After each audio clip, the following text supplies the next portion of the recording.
And we are going live. We are the Wandering Pilgrims, and we have today with us our special guest, Drew Bowers, idealist, Woo! substance monist, political conservative, but very statist, in my opinion, anyway. And I think that we're probably going to start off by talking politics, ain't we, Drew? That's fine by me, yeah. I like politics. I heard you throw out the Obamacare. Yeah, it's living to fight another day. You know, I don't. It was something about there was like some kind of Obamacare subsidy, and they said something like I don't know. I wasn't really following that argument. Seemed kind of convoluted for me, but they were saying that there was some reason they couldn't do that, but then the Supreme Court said they could. It wasn't really that close. It was like 6-3. It's only close like if it's 5-4. It was like the first time around, like Obamacare becoming illegal, that was 5-4, but this was 6-3, so this wasn't even close. What kills me was Justice Roberts. What the hell? Yeah. Do you know the whole like conspiracy theory on that? With Snowden says that he has like some kind of like adopted kid from Ireland, and maybe it's not 100% legal. And, then there was the whole Edward Snowden said, well, you can blackmail a judge with the stuff we have. I mean, he didn't name any names, but he said we could blackmail a judge. You ever heard that theory? Well, that doesn't surprise me. I mean, there's almost anything you can blackmail anyone with, because everyone's got skeletons in their closet. And I don't. Well, I don't pay too close attention to all the conspiracy theories just because I don't think we'll ever know. I'm just sure that something's going on. Yeah. Okay, so I think I'm going to kill my video. You guys ain't doing video, but that's fine by me. I was just doing that because I was about to go outside to have a cigarette on my phone. No. Yeah. I mean, if you want to see my smiling face or... Can you guys not see my video? Yeah. I can see yours. Yeah, I got you. Eric. Other Eric. Maybe so C and K. Maybe you guys are C and K now, huh? Hey, I always say that I'm the K man and he's the C section. K man and C section. I like that. Nobody ever gets the joke though. Yeah, I don't get that joke. I guess I just get that weird sense of humor. So yeah. So what do you think of the problems with Obamacare? You don't believe in universal health care for all? You don't think everyone should have access? Not really. I just don't really think it's affordable. I have to teach like British politics to a bunch of kids because I teach the Brit so I'm like a test prep guy and I do like pretty much everything that's in demand. And so the British law school exam that's one in the demand. And the British people are moving away from this. They're kind of like privatizing more and more. They're kind of going like in the exact opposite direction. Well, sort of. The United States is so it's kind of like ever since Thatcher they said nah, not so much. And there was an election Wait, hold on. You had mentioned the British healthcare system, and I had taken a look at Britain versus Canada versus France versus Germany, and Britain looked like the most viable to me. And there was some privatization going on, but in a very very controlled way. And I think that they are setting a really John, who have we got here? Oh, John Zambrato has joined us. What's up, man? What's going on, man? John, hey, Drew here. Yeah, I don't think I know you. No, I don't think you guys have met, but I think he'll be pretty interested in what you have to say about politics. Johnny likes some politics, don't you, Johnny? Sometimes it depends on who's politicking. Well, we're talking about Obamacare right now. Oh, that mess. Well, I think you'll probably be in agreement. The thing is I don't entirely reject the possibility, in fact, maybe even the necessity of a universal healthcare system. I mean, let's face it, the more the population concentrates in such high concentrations, like in places like Singapore or Hong Kong or anywhere where you can think about it. India and China are great examples of this. It's almost like it's a necessity of the hive. It's better for society in general. There's. Can I pose? Go ahead. I guess it would be considered a devil's advocate question. Sure. Yeah, go ahead. I unfortunately don't know too much about other countries' healthcare systems enough to really contribute a whole lot to the conversation. Yeah. But I do have, an anecdotal, personal story. I have this buddy. He was just out in Germany, and he had ended up getting kidney stones while I was out there. And he was telling me his experience there at the hospital. He went in. He only waited like an hour, got right in, had X-ray and various other things. And I think the entire bill was, I think he said 180 euros. I could be wrong. But it was just a couple $100. Either way you look at it, U.S. or euro, it's low. Either way, it's a little over $300 US. Yeah, so just a couple $100 for the whole visit for everything. Yeah.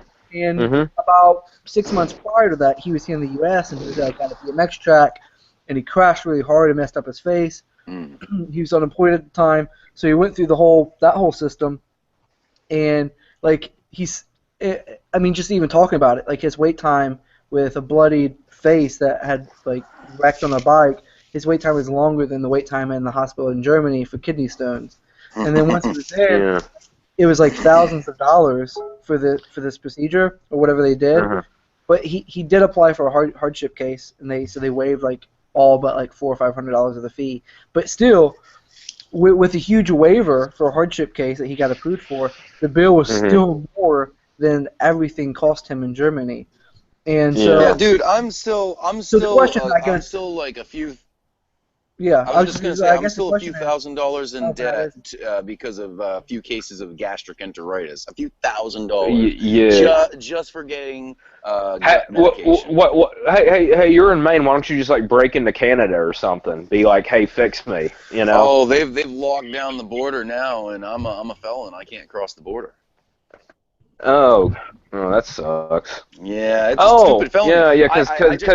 Because I listen, all I did was I eluded the cops when I was 18. I got in a little chase with them over nothing. It was just because I was driving with suspended license, you know. Stupid kid stuff. You can't get that expunged? Well, if I had behaved myself since then, but I've gotten into minor scrapes here and there. Nothing, no felonies. You can't hear me? Can you hear me? I can hear you. Hey, you still there, Drew? I heard you, Eric.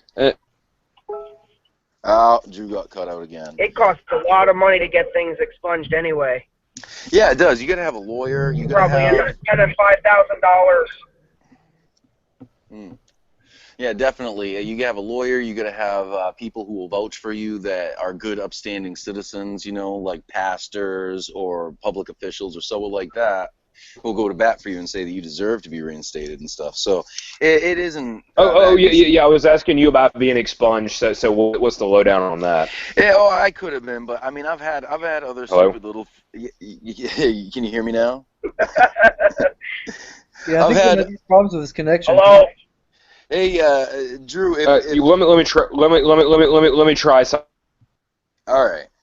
Well, just for the sake of the recording, because everyone will hear this afterwards, I've had disorderly conduct, an OUI, a criminal speeding, no felonies. You know, most of them weren't even misdemeanors. But the fact is getting in trouble with the law to any degree really hurts any case for expungement.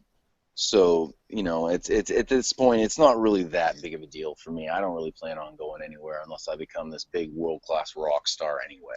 Yeah. Wait, you don't want to vote? Why don't you want to vote? Oh, no, Maine's like that. I can still vote. That's not fun. Okay. It's. Let me kill my video. Yeah, ain't doing that. I'm just on the 4G now. You know, maybe. Yeah, the video I think is what's hurting it. So. Yeah. I got pretty fast 4G here. I wouldn't bother. Yeah, but I mean with no video, I don't think there'll be any interruptions just going off 4G. You know, the Wi-Fi kind of comes and goes, but I can just do it off 4G. But so you were just saying there have been a bunch of misdemeanors, and you know maybe that got in the way of the felony being expunged, right? Yeah. Actually, the one misdemeanor that I can think of, or two. One was the criminal speeding, and the other one was the OUI. But I mean, even those are just minor, stupid things. Yeah.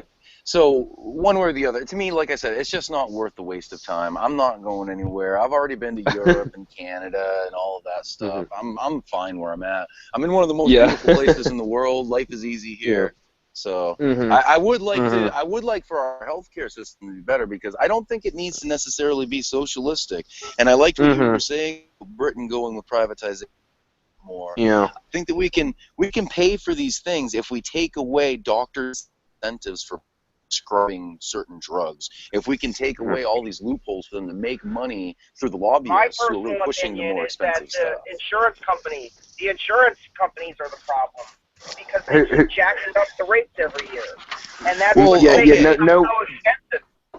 But there's a reason for that. The reason for that is the litigious society in which we live. Everyone's suing everybody, and because of the cost of the litigation, it jacks up the cost of all the healthcare insurance, which in turn jacks up the cost of the actual healthcare itself. That might be disturbing the others.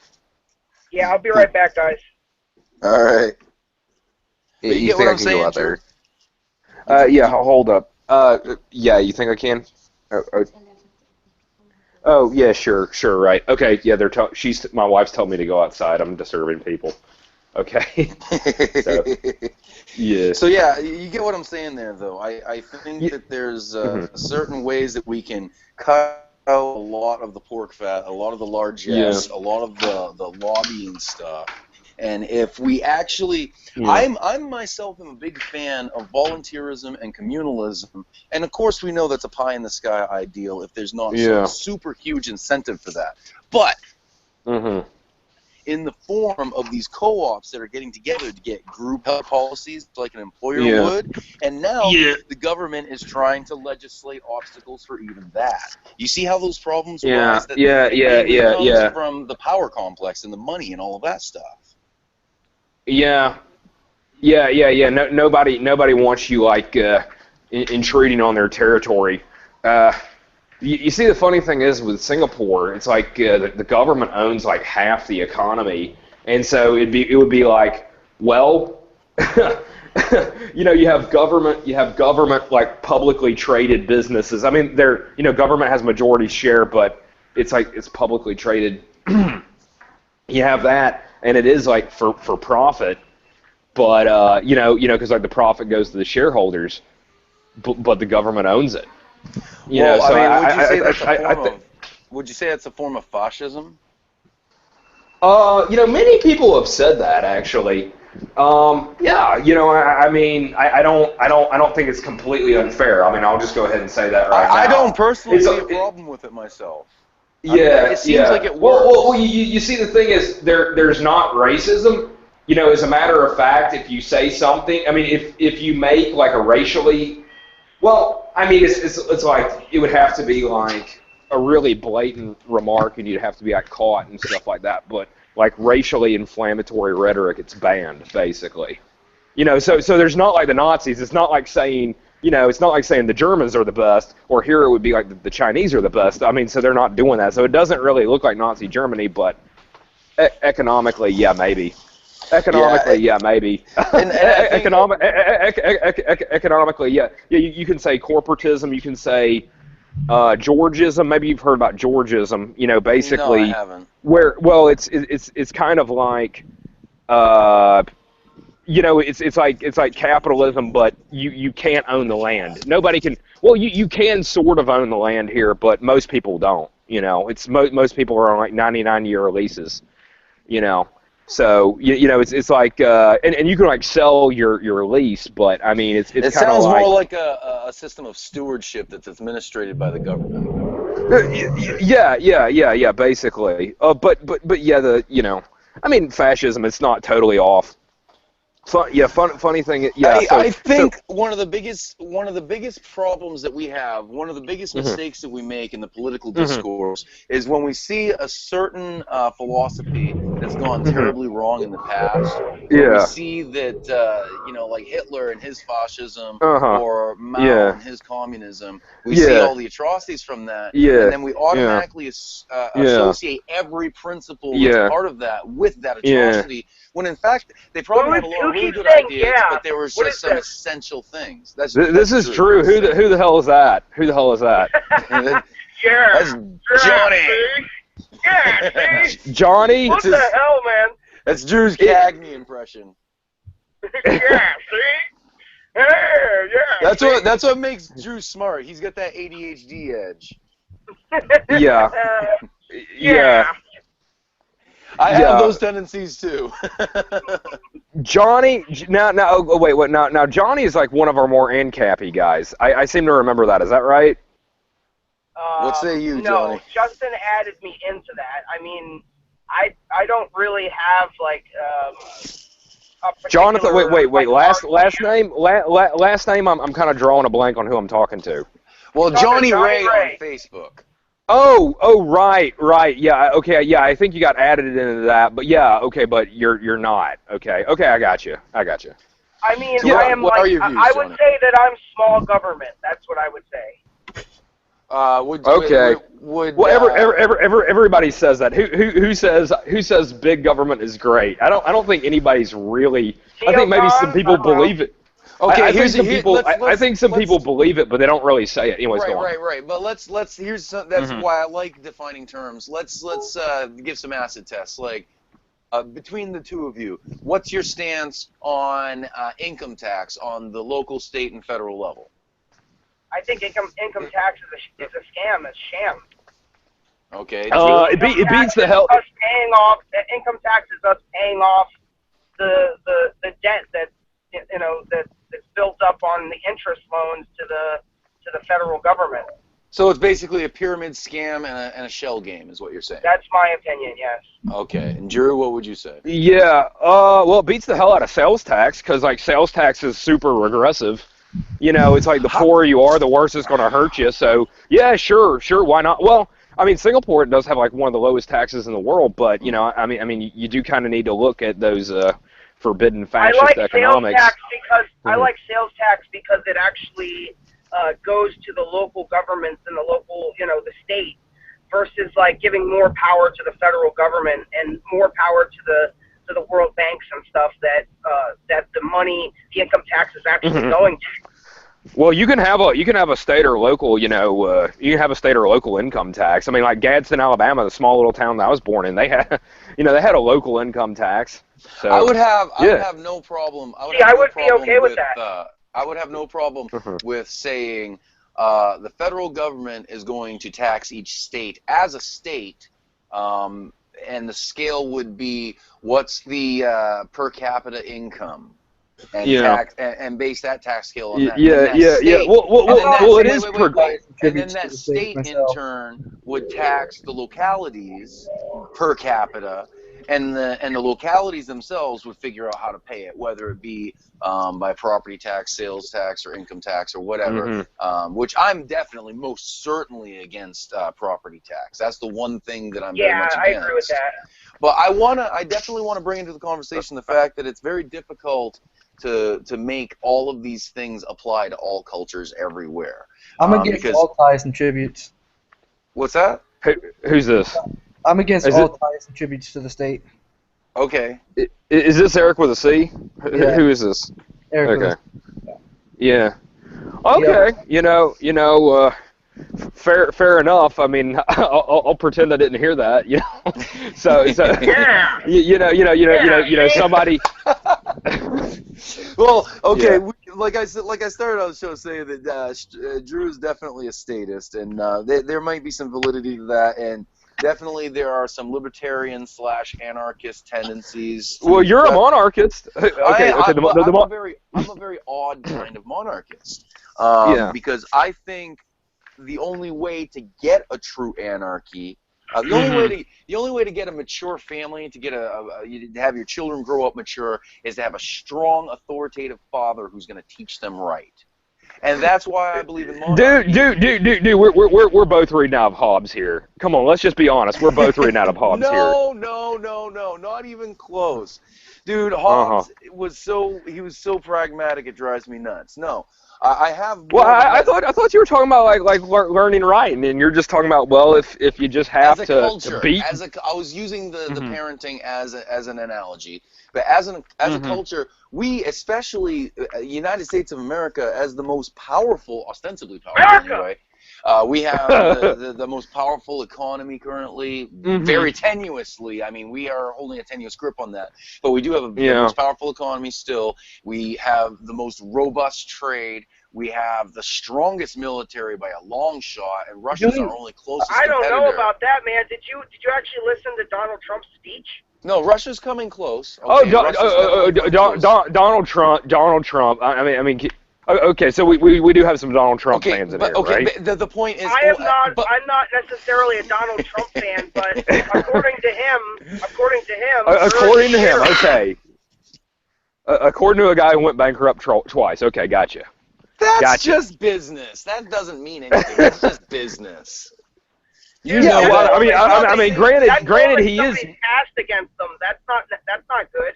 Wait, no, you guys are confusing chapter 11 with chapter 13.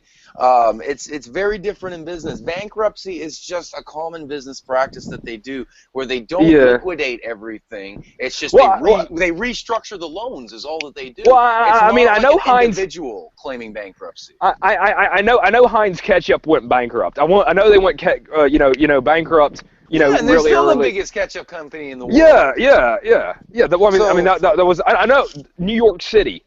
City, they went bankrupt. I don't know. I mean, people go bankrupt. I mean, it happens. I don't know. I mean, just this guy, technically speaking, didn't Iceland go bankrupt? Yeah. I think you could say you. Let's not get on a rabbit trail here. Okay, what else do you have against Donald Trump? Well, that's a rabbit trail in itself. I don't know. He just kind of strikes me as arrogant. I think it's just the feel of the guy to me. He just seems like an arrogant kind of loose cannon. Well, screw that. Who cares about that? What do you want, like a soothsaying politician like Hillary Clinton? No. I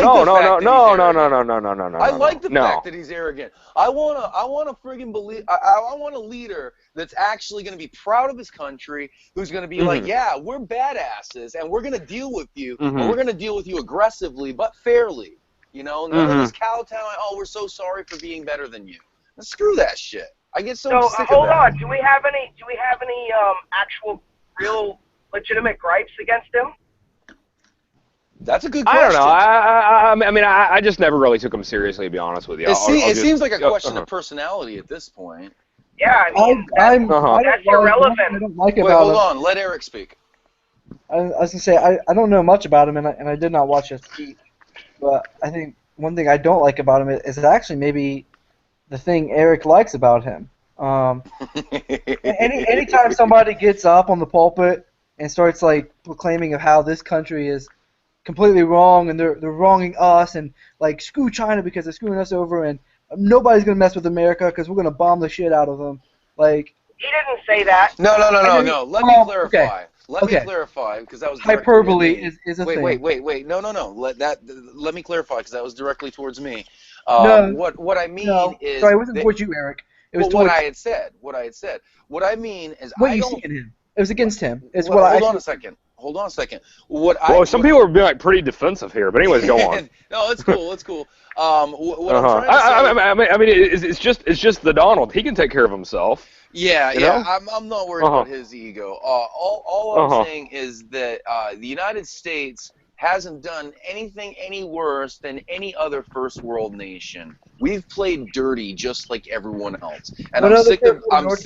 Wait, hold on. I'm sick of the guilt complex, because when you talk about torture, waterboarding, all that stuff, every last country. What has the French Foreign Legion been doing? Come on, seriously. The French have been the most critical of us, and they're doing it too. So, look, if we want to change these policies, if we want to be better for tomorrow, I agree. These things shouldn't be done in the civilized world. But let's get rid of this illusion that America is somehow worse than the rest of the civilized world just because we're the ones on top, so the spotlight's on us, and we get called for it the most. And that's what I like about his pride in America. Not screw you because we're America. Because China is very much screwing us with interest right now, and I'm sure Drew will back me up on that. I mean, China, they do hold a lot of our debt. It's not most of it. China has no interest in the American economy crashing because we buy so much of their shit. Right. They own more of our debt than any other one nation. They need to clarify who in China holds the debt, because it's not the government of China that holds the debt. It's the rich old money families that hold the debt. Hold on. Here's the funny thing, and this is what I was trying to say earlier. It's very difficult because most of us are Americans, or at least Westerners, and there's vastly different cultures that have evolved in very different ways. China is not at all monolithic like the United States is. We might think that we have a distributed government with the 3 branches and all of that, but it's still very monolithic compared to the very complex system of government that they have in China, or Saudi Arabia, for an example. Well, the problem with China, and things. The problem with non-democratic nations is they're very opaque. It's like, censored press. People kind of try to keep their mouths shut. A lot of, backstabbing and stuff like that. The cool thing is, listen to this. It's the difference between 1984, their 1984, we're Aldous Huxley's Brave New World, where we're having overabundance of information. Well, there's a lot of fun. There's a lot of fun and games in China too, but it's like way more opaque. I mean, that's all I'm saying. No one really knows what's going on. I mean, like at the high levels over there, no one really knows. They make greater use of official propaganda and official, like what George Orwell would call news. And I mean, I don't know if their own people. I would say a lot of their own people don't. A lot of their own people. Oh, go ahead, Johnny. Well, the governments over there, they're a lot more open that they use propaganda. Here, people think it's the truth, and it's propaganda in its truest form, that which is hidden and false, being openly proclaimed to people. Yeah. You're not gonna get the unvarnished truth anywhere. Not in the media. You may be able to, through very diligent research, learn partial truths on your, through your own, but through the media, you're fucking up a creek. Yeah, go on. Yeah, I love that the conversation has taken this turn, because it goes back to the very beginning of how we started this whole series of shows a month and a half, 2 months ago. It was all about epistemology and how we know what we know. And the mantra that's been driving me nuts lately on Facebook is sources or nothing. And it's like there's a lot of stuff. There's a lot of stuff that can My ignorance is as good as your education, basically. Sometimes I think that like the climate change thing. I've not been surprised by any trends at all for the past 20 years, because I have an understanding of climate change that's very different. I see correlation with the sun's activity and sunspots. And there's a lot of other climatologists that see the same thing, and I've seen so much propaganda, so much government pressure, so much money involved in all of this. Well, nobody wants us to be wrong and us all die. I mean, people just think people think the odds of being wrong are just too high, basically. I think. That's just silly, because when you look at the economic damage that the policies are doing, there's no reason why we can't feed the world 5 times over, and yet we have people starving in Africa, and all of it's because we have our heads so far up our asses with this capitalistic ideal of being at the top of the pyramid. And these schemes like global warming are things that are used just to that end. Where the hell would Al Gore be if not for global warming? Yeah. Where would Michael Moore be? Him and his private plane. Where would they be? And I really like that thing that Justin posted. I guess it was yesterday. With the climate change graphs. It's like, look at this graph. You see, we're right. This graph proves that we're right. The experts say. That's Justin and his hatred of data and science. Wait, listen. I want to. No, you. Well, hey, I'm not calling anything. Tell. When you say that, wait, hold on. Tell. You can tell Justin Fowler that this is exactly why he's blocking me, is because he doesn't want me talking about his hatred of science and data. Drew, wait, you misunderstand. You didn't see the post. No, I'm not talking about Justin. All I'm saying is he was posting that article objectively. You know, he wasn't saying that this is the truth. Yeah, he didn't even make a commentary article on it at first. He asked me what my opinion was. Yeah. So what it basically my point is to call it. Hold on, my point is to call into that, to, you know, this graph. Like, people, all they have to do is see a graph or see some scientist. Mikio Kaku, whatever the hell his name is. But Justin does kind of hate data and science. I mean, I kind of know that from talking to him. I'm not even going to make a commentary to that. But all I'm going to say, I'll make a commentary. I'll say it's you do realize that Justin's listening into this, right? Don't care. Yeah. I'm just Justin, you have anything to say about that? Well, he's not in the show. He's listening third person. Remember, you said you didn't want to really deal with him. Oh, go ahead, Eric. No, I'm a fan of Justin. I'm just going to say it. I like Justin Fowler. I like everybody. Go ahead, Eric. No, I was just going to say, like, I mean, I'd stand up for him. Yeah. You want to come through the screen and grab me, huh? I mean, Justin's a very highly intellectual person. I mean, he's very smart, and he... Yeah, I was kind of like under a roof. Well, anyway... that was really... Okay, guys, do you have me?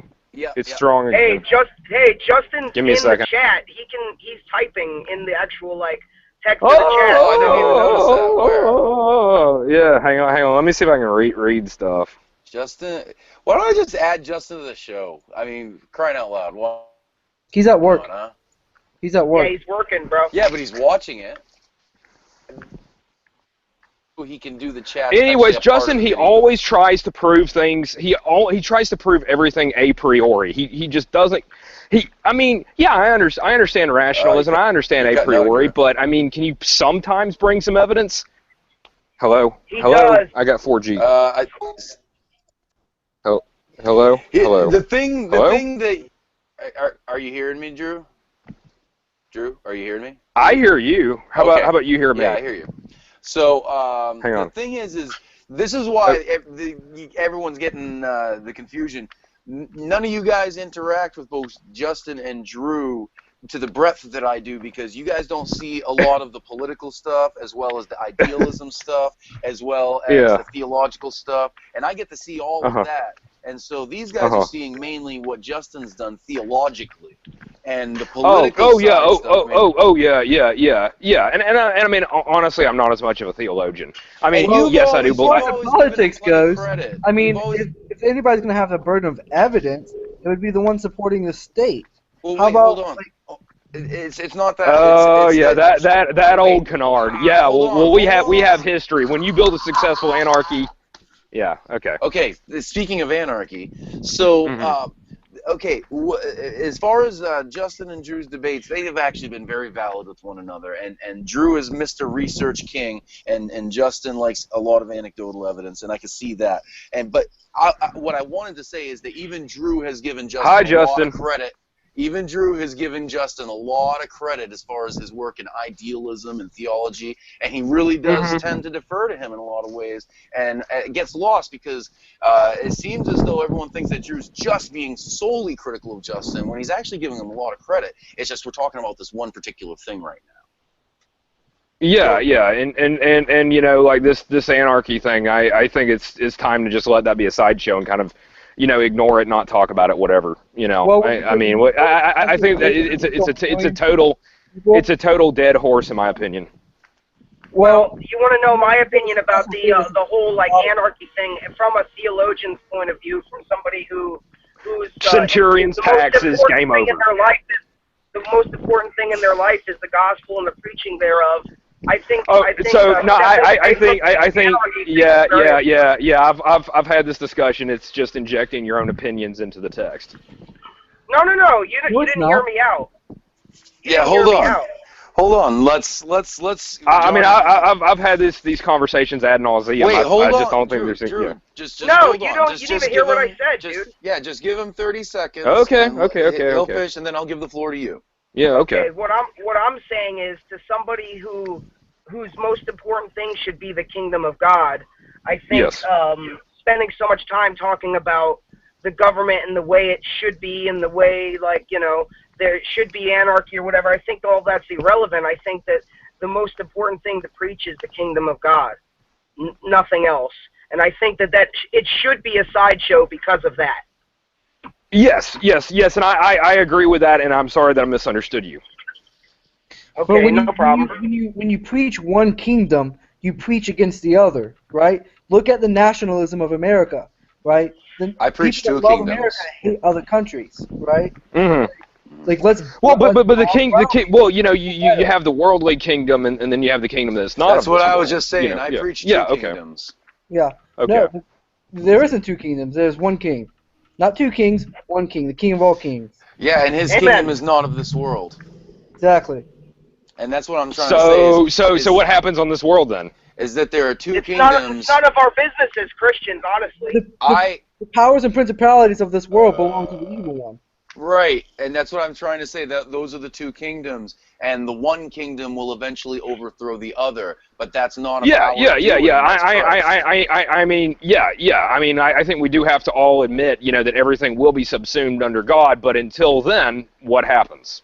So I think what I'm hearing from Eric and Johnny is that they have a more pragmatic approach rather than a spiritual approach, whereas government should be the government and religion should be the religion. Am I hearing you guys right?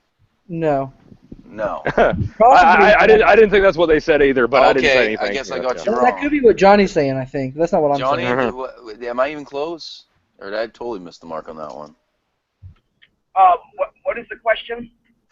It seemed to me like you guys were saying that we need to focus on the kingdom of heaven ourselves personally, and government should just be like separate from that. And there goes Justin. Like government be government. Well, I think the more that we preach the kingdom of, the more that we seek the kingdom of, the more that it will be infiltrated into the everyday world or what have you. Yeah, I can definitely go with that. I get what you're saying. I'm just trying to find that sharp distinction, and I think what you're just saying that it's I don't think you're going to find it. It's good to have Christians as leaders because they'll bring Christian values to the table, but we shouldn't be trying to create the kingdom of God here on earth through government. We should be doing that by evangelizing people. Yeah, I'm not a utopian. I mean, everything I've ever said in the state's favor or to Hobbes, and I don't even think Hobbes was a utopian either. I'm not a utopian. No, I think Hobbes was more just dumb, but no, he said now it's disputable what's good, so therefore that would prevent you from getting to utopia. But we know what's bad. We know what's bad, and that's dying violently, because he was in the English Civil War, and he's like, you need a guy to win. You need a guy to win and dominate over all the others. And this has been empirically validated. You need a guy to win and dominate over all the others so there can be peace. Okay, I'm fine with that. Go ahead, Eric. Here would be a way of summing up what I was saying, or my point of view, is that, my identity, I am a Christian, I am a citizen of the kingdom of heaven, right? In that I am an alien in a foreign land, right? Which means I'm not American. My identity doesn't come from my American nationality. My identity, I died to that. I died to the self. When I was born again, my identity then comes from Christ and Christ alone, right? And this kingdom, I say amen to that. Yeah, this kingdom will one day will cease. So that's one. Well, I do away with the nationality, this nationalistic pride. And I put my pride and my trust in the kingdom of God, and that's where my identity comes from. So would you call yourself a theonomist? I don't know that word. I'm unfamiliar. Yeah, I don't know it either. Please define it. Well, let me define the term. A theonomist is someone who believes that we are advancing the kingdom of God here on earth, and that takes the form of governmental reform in such that we are reclaiming the whole of the earth for God's kingdom, basically making every nation a Christian nation and enforcing the law of God in toto. Kind of sounds like dominionism, kind of like a feated hybrid of dominionism and utopianism. Yeah, no way, Jose. That's what it is. Dominionism, utopianism, absolutely not, bro. It's a product. It's a product of postmillennialism or optimistic amillennialism. Yeah. Sounds like Rushdoony stuff. I think it depends Yes, that's exactly I think what it it depends is. on the method to bring that about. Absolutely not, bro. Eric, What'd you say, Johnny?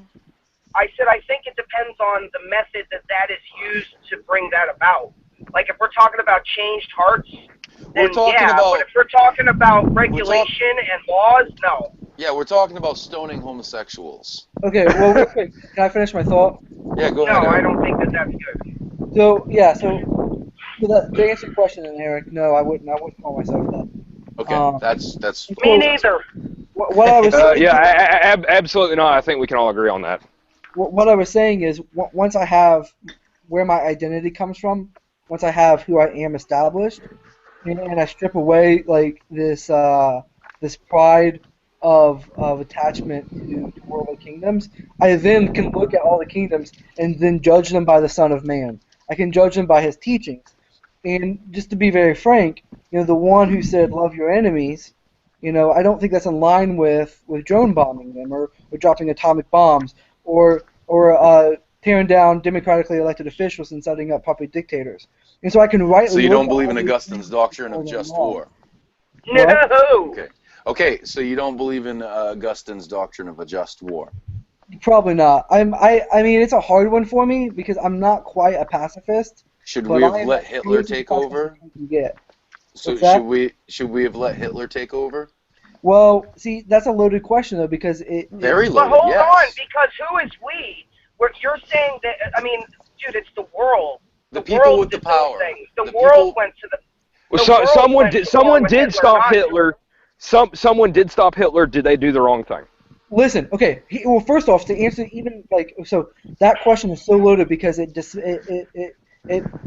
cherry picks it out of the context of history, and it doesn't understand how even Hitler came into power, right? It dismisses all of World War One. All the economic sanctions we put on Germany. No, not at all. No, I don't listen, even know Eric, what you're talking about. a lot. Okay, let me just finish the thought. So it ignores the economic, all those economic sanctions and how we put Germany in the place it was that allowed Hitler even to become democratically elected in the first place. But even outside of that, theologically speaking, Dietrich Bonhoeffer is a perfect example, right? Dietrich Bonhoeffer, he wrote The Call to Discipleship. He was a pacifist. Yeah, I've read it. He switched over and attempted Hitler's life. And that attempt actually, because it failed, Hitler thought he was being protected from God. Mm-hmm. And Dietrich Bonhoeffer, later regretted that decision. Okay, so, before we get too far along, I want to go back to what you just said before and tell you very much. You can go on Haley Moore's wall, or I think it may be on Bare Knuckle Politics, where she actually made this point. There's a speech that Hitler made railing against how America incited World War II. And that of course he's going to say that. Of course he's going to. Yeah. But Drew, this is common knowledge. We were doing that. We were very actively doing that. Who invaded Poland? America has always fought wars by proxy. But here's the thing here's his propaganda. He was using that as an excuse. Okay, America was trying to provoke the war. The oligarchy, not the people. The American people were fed up with European wars. That's why it took Pearl Harbor to actually get us into it. But the president and all them, was just who Hitler was bitching about, very much were actively doing the same thing that they've always done, which is fight wars by proxy. We were sick of having to pay so much for imported goods from Europe. We wanted better trade deals. We wanted to make money off of this. We wanted to sell them steel while they fought each other. And so we kept inciting all of this. Winston Churchill saw it a mile away, and he called Hitler on his bullshit. And that's when all hell broke loose. So one way or the other, I am taking all of that stuff into the context. But the fact remains, there came a point where Hitler was set to take over the world. And that was going to happen without the United States intervention. That was definitely going to happen. I want to say you have to play with. Drew, before you jump in, let Eric finish his spiel, okay? Okay. And I'll give you your time. Okay. Mine was finished. What's that? Oh yeah, sure. Okay. Well, okay. Yeah. All right. Well, you play with the hand that you're dealt. I mean, we can always have these counterfactuals of what if there was anarchy, or what if we didn't have the state, intervening so much? What if, not all these economic dirty tricks? What if not all these wars? But I mean, we've never known anything else, so you have to play the game with the hand that you're dealt. Well, no, but just because we haven't known peace doesn't mean that peace is bad, right? Or that I have the burden of proving that peace is good, right? Hey, guys. I just want to draw your attention to Justin's questions in the chat, because for some reason he doesn't want to talk. Okay. Well, he is at work. He may not be able to. He doesn't. He's probably slyly like. Sure. Yeah. Okay. Let's get on with it. He doesn't think that Hitler could have taken over. Let me take 15 seconds to say that Russia single-handedly held off the Eastern Front and took by far more casualties than all the rest of the combatants combined. It was unbelievably brutal. They just barely won. Stalingrad was in ruins. Yeah. It was really a pissing contest. The Russians won, but they lost in the casualties. And wait, hold on a second. I'm just taking 30 seconds here. And the Battle of Britain was barely won by Britain.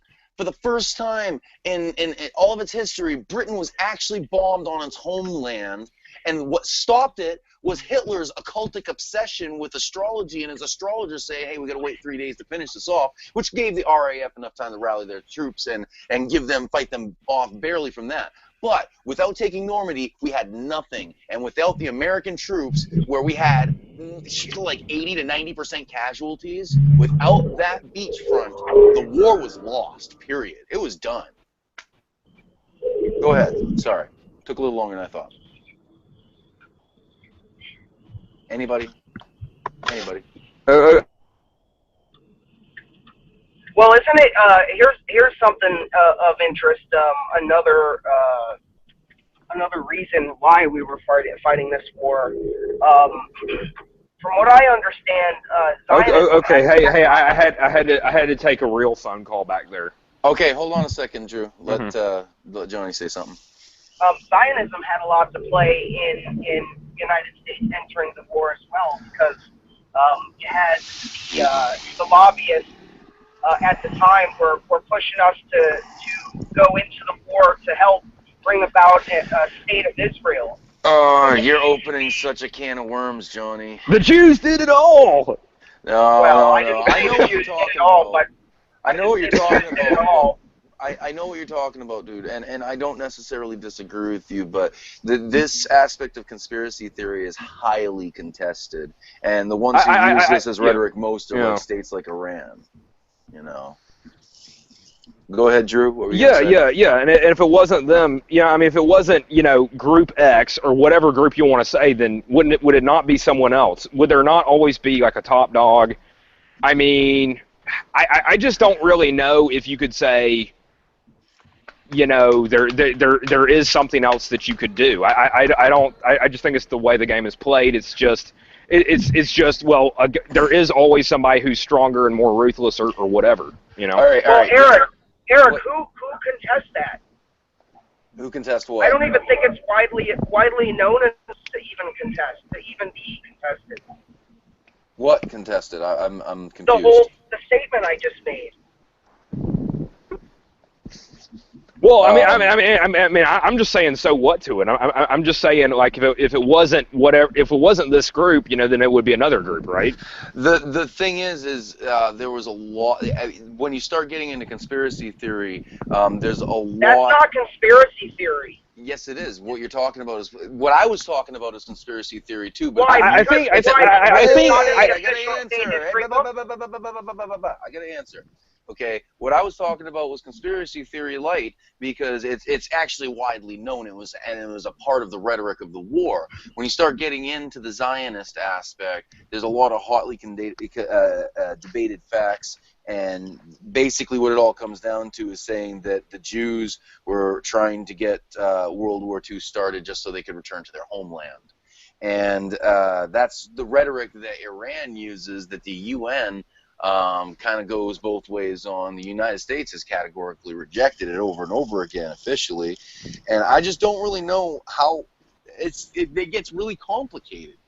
Because what Drew was trying to say is that there's so many influences going on here. It wasn't just the Zionists. It wasn't just the president trying to get more trade. It wasn't just Hitler trying to get more land. It wasn't just Mussolini vying to revive the Roman Empire. It wasn't just Churchill trying to make the British Empire great once again. It was so many different things, and we're forgetting about Ishii Yamamoto, that guy who wanted to make a name for himself just because he was only 5 feet tall over in Japan. And it's like we got so much going on. That's why it was a world war. It was ripe. We entered the Industrial Revolution and began making these machinations that were more powerful than the world had ever seen.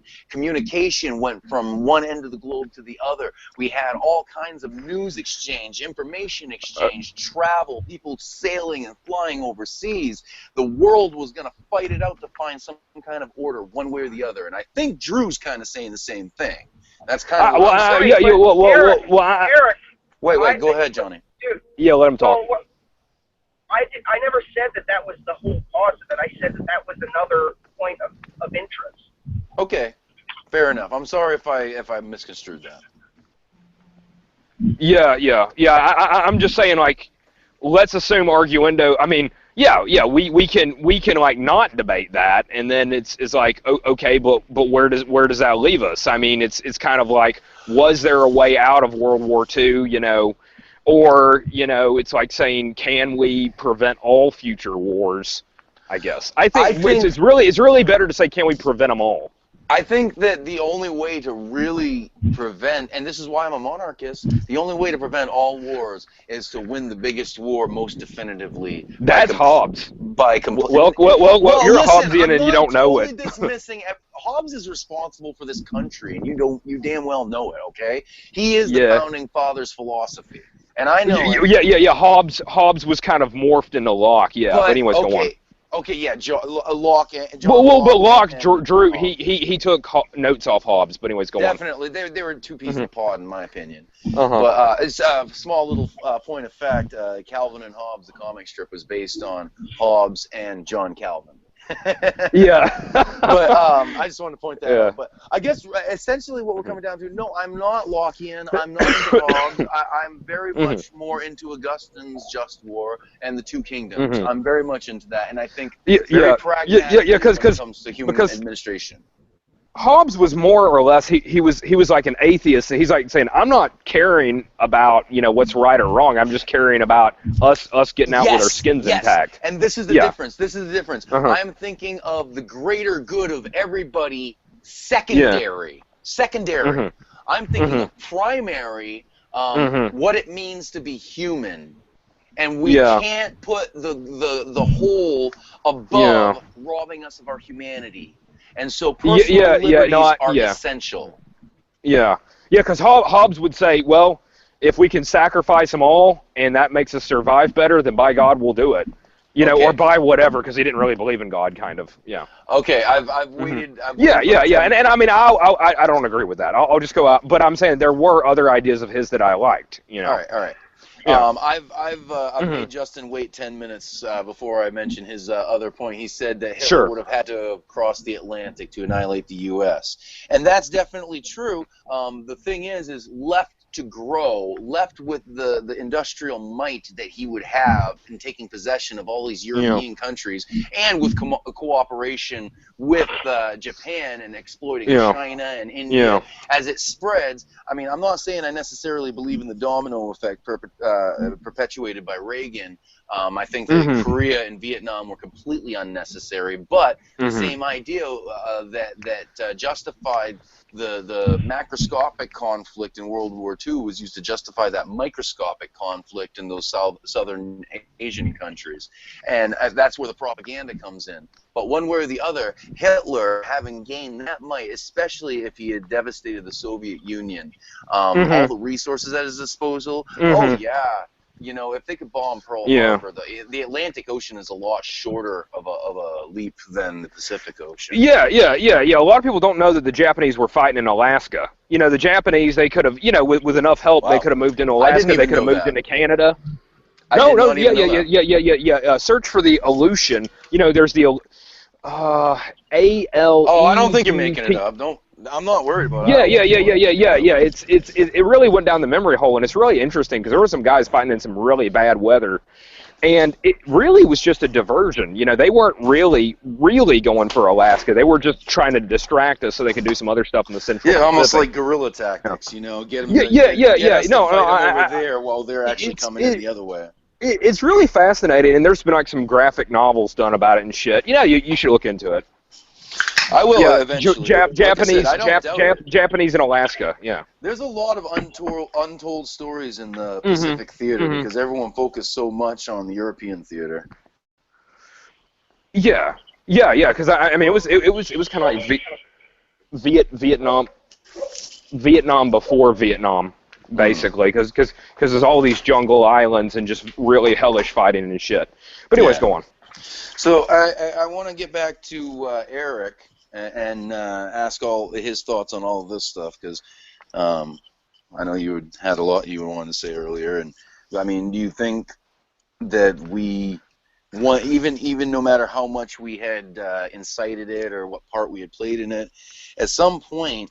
Don't you think that we have a responsibility to put a stop to something that has the potential to wipe out every last Jew, every last Christian? Because Hitler was going after the Christians toward the end as well, He killed a lot more Christians than Jews. So, you there, Eric? I don't know that he killed more, but, he was definitely inimical to the Christian faith. I can't find my sources right now, but he was inimical. We do have him like on record saying I just think it's weak and pathetic. He would say things like that. Oh yeah, people think that Hitler was a Christian, and he very much categorically wasn't. He started out as a Catholic, but he eventually even rejected that for this in favor of theosophy. That was what he ended up being ultimately. He was kind of like proto New Age, I think, if you really want to get into it. Yeah, that's what It's one of those all-inclusive things. It's kind of like alchemy, I think it really works for people with like giant egos, kind of this whole idea that you can become God. That's what I take away from anyway. This is an awesome friggin' segue. This is an awesome segue. Yohanan, okay? Yohanan, David, and I were talking quite a bit about the source code of the universe on our last broadcast. If you get a chance to watch it, Yohanan is actually so bold as to say he believes he can make a direct connection between sacred geometry and real-world geometry. I don't know, maybe. All right, it defies every understanding of sacred geometry, to be honest with you. The whole thing is sacred geometry is like the ones and zeros in computer programming, and it doesn't look anything like what the display shows. No, I don't know. I don't know. I would want to see Plato's cave. That's Plato's cave in a nutshell, right there. That in the cave you're going to see nothing but BS, nothing but fakes. But the point is the mediation, the mediation between the form and the appearance is nothing that can take the form of a form. That's what I'm trying to say. The form not the appearance of the appearance. Yeah. I would just want to see his work on that before I commented further. He seemed to be peeing his pants, eager to release something, but he's still working on the video, to my knowledge, unless I heard him. I've heard some rumors, so let's just I'll just reserve judgment for the time being. He was making some pretty bold statements. He was saying I've heard him saying stuff like, Yohanan, you sure about that? That was kind of like my feelings about it. Yeah. He's saying that he's at the forefront of an entire paradigm shift in the field of quantum physics. And that the divide between atheism and theism is becoming so blurred nowadays that any claim to pure atheism is kind of excluding people from the quantum physics community. Maybe. maybe. I mean, I don't know if Sean Carroll, Sean Carroll, he's one of the big. I don't know if he sees it that way, but I'm not familiar I don't know. with him. To Sean Carroll's credit, he's telling, people like Tyson, Neil deGrasse Tyson. Yeah, he's Neil telling Tyson him deGrasse. Yeah, or Neil yeah, deGrasse Tyson, whichever it is. Yeah, what the fuck ever. But anyways, he's just telling. Black science guy. Yeah, BSG. Yeah, he's saying BSG, hands off the philosophy. Because BSG is just trying to put a stranglehold on the philosophy. He's like, yeah, BSG. What? All of these pop physicists don't friggin' impress me one bit. Even Michio Kaku doesn't impress me. He's just as much into the pop vibe as everyone else on Facebook is. He's not as deep as like Feynman was or someone like that. These guys that you see on TV. What's the guy I'm thinking of? Brian. What's his name? He's British. Green. Cox. Brian Green. Brian Green, yes, Brian Green. And there's that other one, Cox. What's his first name? Brian Green's the.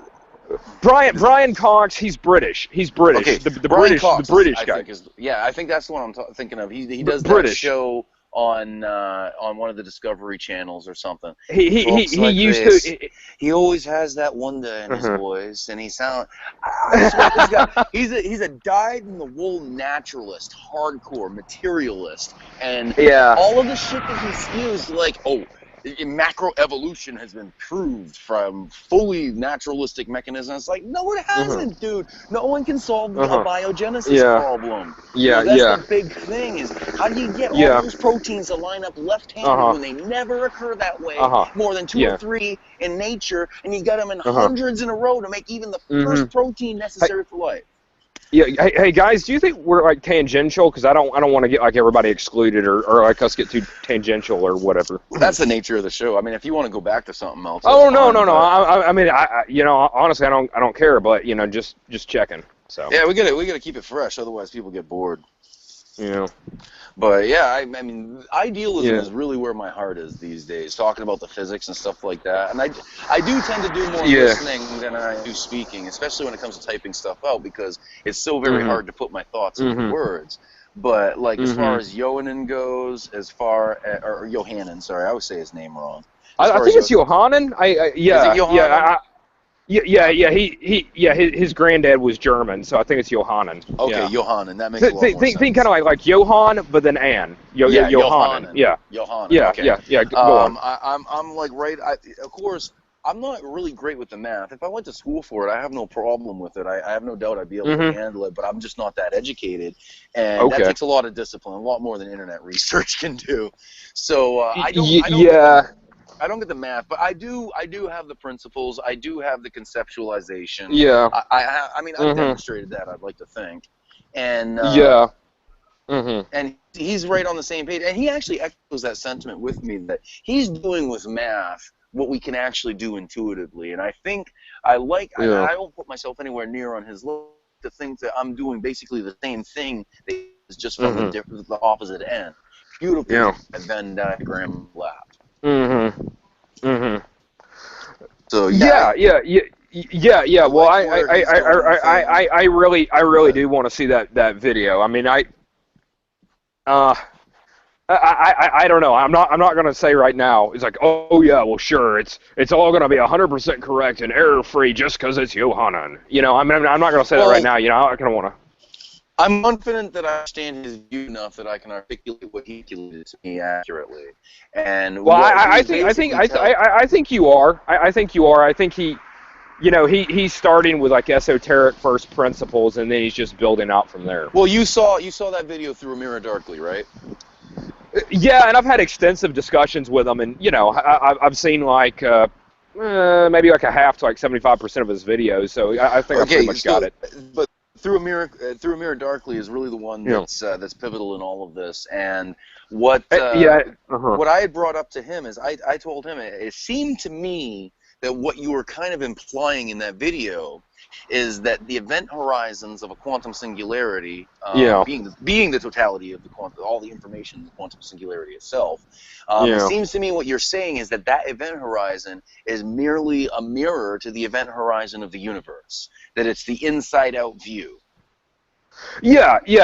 Well, it's like saying, even the, like a hologram, well, he's saying the universe Exactly. is a It's a hologram, and hologram he's saying that the whole thing will be encoded on the absolute tiniest bit. Right, and the greater the mass of the black hole, the greater the resolution. But the only one that has the universal resolution is the singularity of the universe altogether. Yeah. Because this is one view that I've brought out that to intersect theology with idealism. I personally have no problem with the universe being any age whatsoever. I have no problem with the universe being 6,000 years old. I have no problem with the universe being 14 billion years old. Because here's the thing. With the need of a conscious observer to collapse the probability waves in order to make something that actually is coherent and being able to said to be reality, we need that observer. So if Adam came into existence 6,000 years ago, the thing is the wave collapses in both directions. The future becomes determined as well as the past. The initial conditions of that moment echo in both directions, and thus we can have a 14 billion year history with creation being 6,000 years ago. Does that make sense? I mean, actually, no. I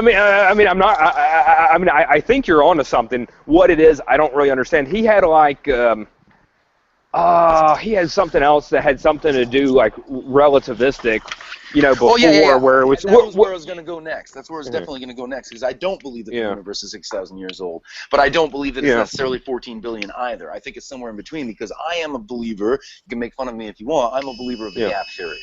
I believe that there is an indeterminate amount of time, an eon or an ionian, between Genesis 1:1 and Genesis 1:2. Yeah. And I think that's very key to interpreting the data. I don't know. I mean, I'm just not really hung up on exactly how it worked. I just know that it did, Yeah, I mean, that's my position. It's just an intellectual fun thing, Yeah, sure. Why not? Yeah. Oh, I just want to say for Justin's sake, I'm sorry, I was outside, I didn't see the chat, but yeah, I was talking about Brian Cox, but Brian Greene is equally unimpressive in my opinion. Though I do like a lot of stuff that he has to say, he's a public face, just like Neil deGrasse Tyson, just like Michio Kaku, just like Brian Cox. They're mouthpieces, and they're relaying a lot of the popular thought, but they're not getting into the deeper stuff, the cutting edge stuff. And I honestly think that Yohanan is ahead of them. I really do believe that he knows everything that they know, and then some. And I think I like his perspective. Yeah. Well, I mean, like the pop stuff you see, they don't want to like blow your mind too bad. It's kind of like let us just kind of like walk you through this. I disagree. Okay, go on. I think they're trying to be as sensational as possible, and you can see that in What the Bleep Do We Know? Or the down the rabbit hole. But like Brian Greene and people like that, they hate that stuff because they say that's like too new agey. I know, but I think they said, well, they like twisted our words or whatever. I believe they came back and said that. Oh, I never heard that. I'm sorry, I didn't. Okay. Well, because I think they said, we never saw the whole script. I believe they would say something like that, and I think, they would ask them just one question, and then they would kind of like, cherry pick it, take it out of context, but. Yeah, I mean, if you search around, you'll find What the Bleep, it's like pretty widely reviled, university academics. Well, it definitely had a Kabbalistic bias, and there's one physicist in particular that was basically steering the course of the whole thing. The dude that was bald on top with the gray hair and the glasses. He was the one that had the meetings with the rabbis, the Kabbalist rabbis, and talked about how all this stuff could relate to the tree of life and all that stuff. Yeah. Well, Yohanan, I mean, at least officially, he denies that he's trying to kind of ape What the Bleep Do. He says that's not really what we're doing here. I mean, that's what he says. I mean, you can judge for yourself, but I mean, that's what he says. Well, because what the Bleep Do You Know is very atheist. It believes in a form of pantheism, I believe, is what they're trying to assert. I'll I'll be honest, I never really watched it. I just know the controversy surrounding it. Go on. Okay, let me, for your sake and for the sake of our audience and everything like that, I can give you a quick rundown because not only have I seen the original show many times over, I've seen the edit, the final extended director's cut, as well as the individual full interviews between each person and a lot of stuff. That's why I surprised me so much when you said it was so reviled, but I guess my information is outdated. But from the show itself, from the very start, and I knew what they were trying to do because I dabbled in Kabbalah quite a bit myself, and the idea is, let me start from Kabbalah. Kabbalah basically teaches that God emanated or manifests himself in the form of man, okay? It's almost like Jesus, only not Jesus. And it seems Gnostic. It seems Gnostic, essentially. It is. It's very Gnostic. It's very Gnostic. Okay. And so God manifests himself in the form of man, but in the process of man descending into creation, he's fractured and broken in to all of these different pieces, which end up becoming all of the different individuals who are born throughout all of time. It's the intersection of that idealism with the actual. Oh, okay. So like Adam was kind of like a big man. Adam was kind of like this giant person, sort of. Well, and a giant spiritual person, a giant spiritual person. We're pieces of Adam, right? Sort of. I would say that's what federal headship teaches more than anything, which Reformed theology. Hello. Okay. But, more with Kabbalah, it's more substance dualism. Because remember, they draw a distinction between the spirit and matter. And matter's evil. Oh no, but that's Gnosticism. Anyways, go on. Wait. Yeah, they dabble in, but they're not fully Gnostic. And I don't think that Kabbalah teaches that matter is evil, but they do. No, they don't. Go on. No, they don't. Go on. Yeah, they teach the distinction between matter and spirit, and so. Spirit, when it says that the spirit of man descending into creation became fractured, this is outside of time. So that spirit of man is eternally descending and eternally fractured and each point manifests in a particular point in time as a particular birth. And the goal of humanity is to return to that original whole state. And so, by the way, they kind of aped this a lot in Evangelion. I mean, maybe there's like some anime fans out there or whatever, but you know, and they oh yeah, well okay. I mean, and they say this that was a bit of the inspiration. Yeah, and I mean, if you watch the whole thing, you can. Hello. I'll have to. That was Eric. That was Eric dropping out. Yeah, we got too weird for him, but fuck him. Anyways, yeah, you know, but you know, just the home audience, I guess, you know, maybe they want to take down that note. I mean, you know, you can always research, you know, Kabbalah and Evangelion, and I mean, there's just reams of stuff on how it's pretty much talking about the same thing. But anyways, go on. Oh, well, Justin says, doesn't the fall necessarily following from creation kind of parallel the Kabbalah then? Answer me, Eric. My answer is, in every lie, there's a truth. I mean, if there wasn't truth in it, then why would it endure? So there's, here's the thing, and I think the Kabbalah. It uses the Torah as a starting point, and then they're just kind of doing some rabbinical interpretation. Yeah, go on. A highly metaphorical interpretation, a highly symbolic interpretation. Of course. I'm not saying it's a legitimate interpretation. I'm just saying they did start with the Torah. Yes, yes. They said that Abraham was the first Kabbalist, and he was speaking in code. And so go on. And I don't buy that, but I do believe that God does encode things into Torah. However, I don't think it's necessary for salvation or anything like that. It's just kind of like an Easter egg, if you want to see it like that. Anyways, please continue. Yeah. So as far as the parallels to Kabbalah, I do believe in Thomism and that philosophical approach where you can only have the fullest view of that. I mean, I guess we could get back down to Hermeticism. You know, we could get down to that pure natural theology. And I feel that Romans 1-3 talks about that natural theology. Yeah. And I think that we have a special benefit with special revelation, with Scripture, to actually guide us in the right path and to correct our errors and stuff, because depravity does tend to draw us one way or the other. But you can really still get a lot of it just through first principles and just through what you know, whether you have a Bible or not. I agree. I absolutely agree. And that's why all men are without excuse. Yes, exactly.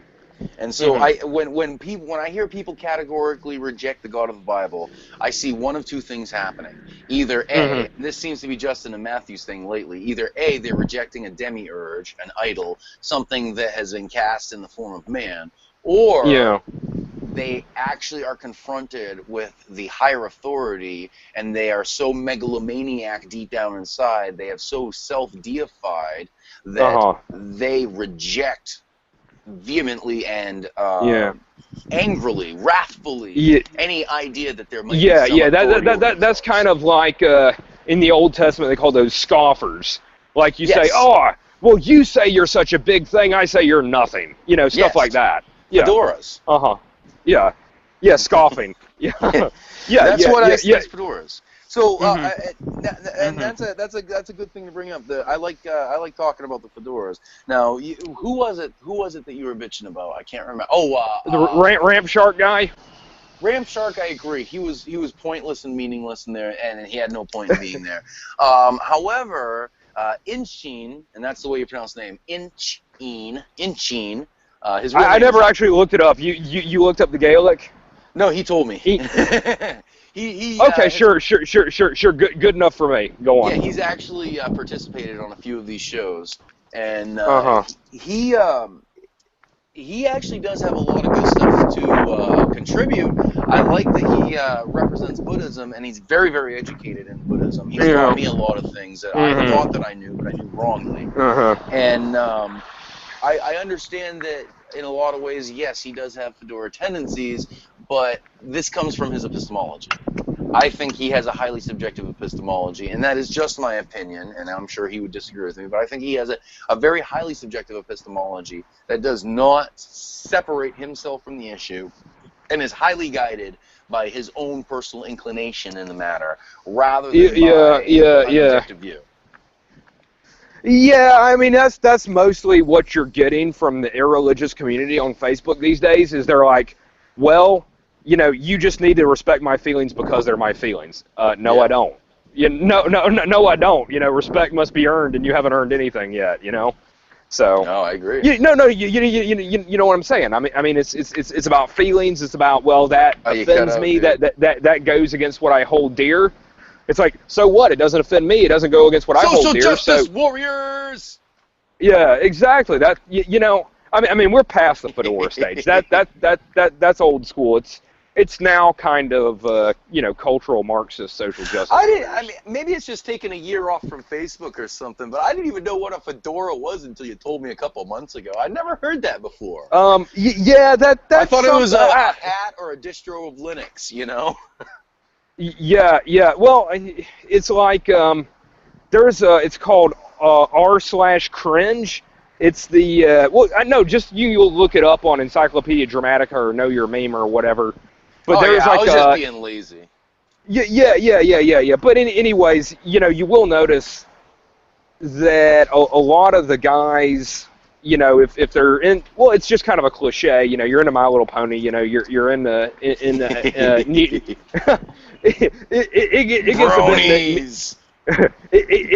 gets a bit mean-spirited, so maybe I should lay off of it a little. But no, but it is kind of uncanny. You know, they do have like pictures, like group pictures of bronies, and they're all wearing fedoras. And you know, I mean, Christian MLP guys, they're out there, but there's not a ton of them. Is that there's not a ton of them? I think it's like founder effect. Founder effect. It's kind of like, okay, if there's one guy and he's kind of looked, I don't know who this founder X was, but you know, if there's like one guy out there, he's kind of the trendsetter. Now, I know Essence of Thought, he was like one of the first guys I know of to like wear a fedora in that way. If he starts wearing it, then everybody's like, oh, well, this guy was my role model. And then like a bunch of them copy this one guy, and then like people like, you know, just kind of like peer, I don't know, just kind of like how fads get started. Hang on, I gotta check my WhatsApp. Give me a sec. Well, I'm still here, but like you know about founder effect? Have you heard about like one influential person can just have like a lot of ripple effects? I guess. Hello. You still with me? Hello. Hello.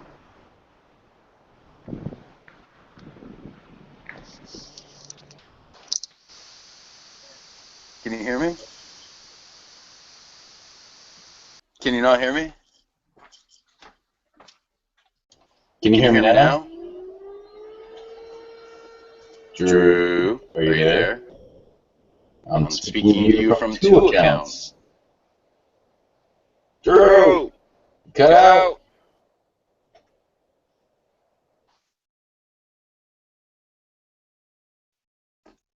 Guess I'm just gonna have to wait for Drew to come back.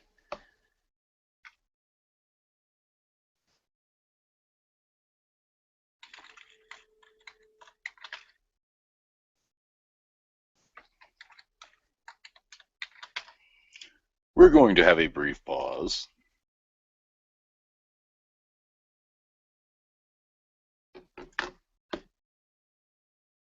Come on, Justin.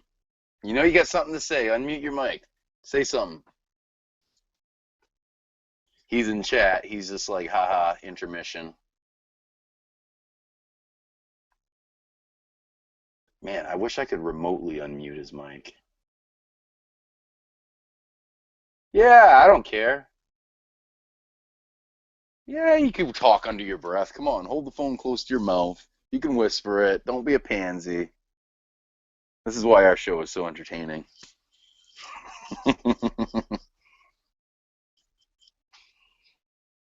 Justin! I really wish David would have popped in. Oh, geez, this must be interesting for people just watching. They don't see what I'm seeing in chat. Let me see if I can add him again. Where did Drew Bowers go? I wanted to talk to him about the Justine and Drusilla thing. Okay, there it is.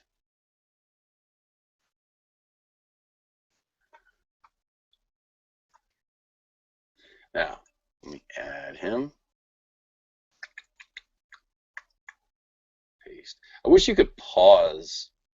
I wish you could pause the show. That way, you don't have the awkward intermissions. So glad we have a talented video editor named Justin Fowler who can edit out these dead sections. Justin, you said you were going to get David in here. What's up with that?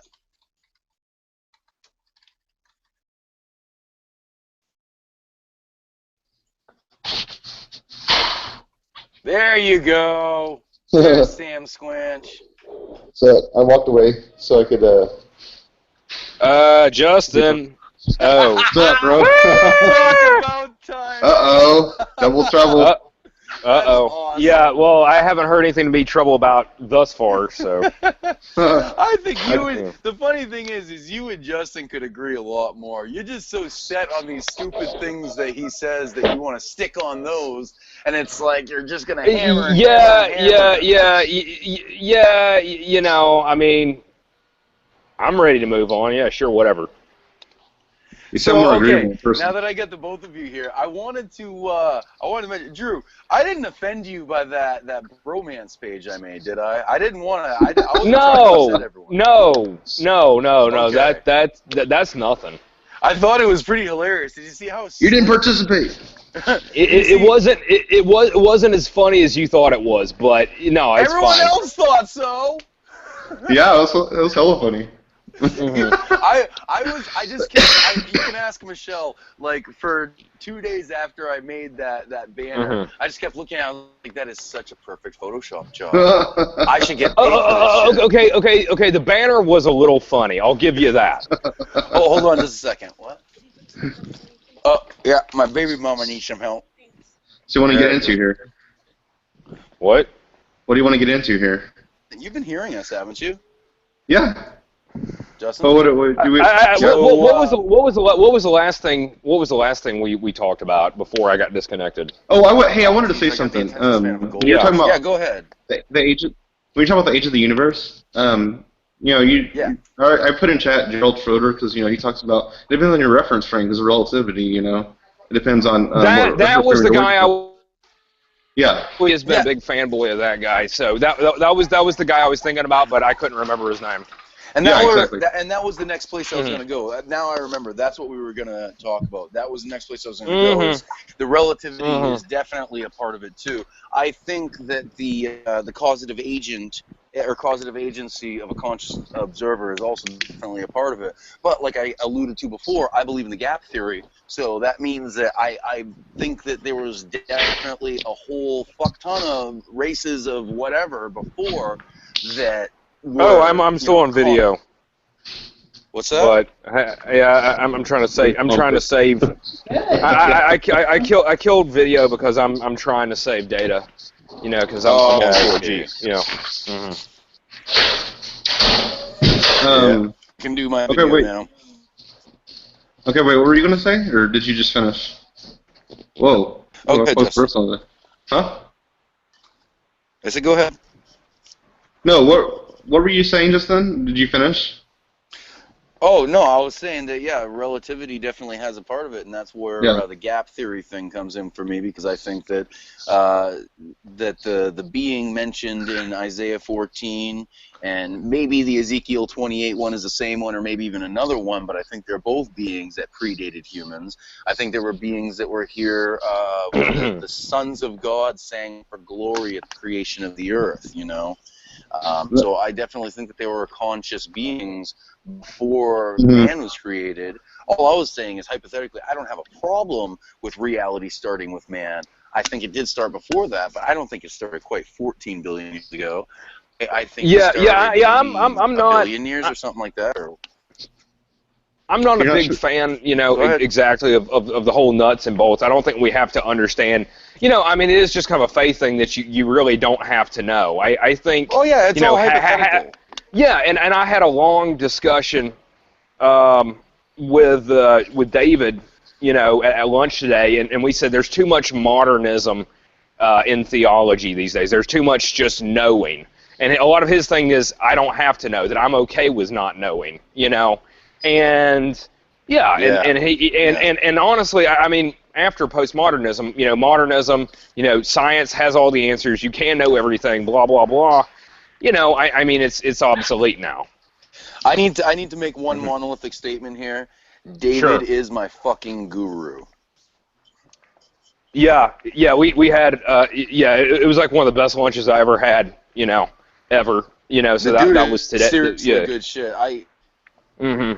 I think he's one of the most profitable connections I've made, because he's just his heart, his perspective on things. He doesn't have to get too heady, but he's plenty intelligent to get heady, and it's just really all about knowing God, not necessarily understanding, but knowing. It's a different kind of knowing than what you were talking about.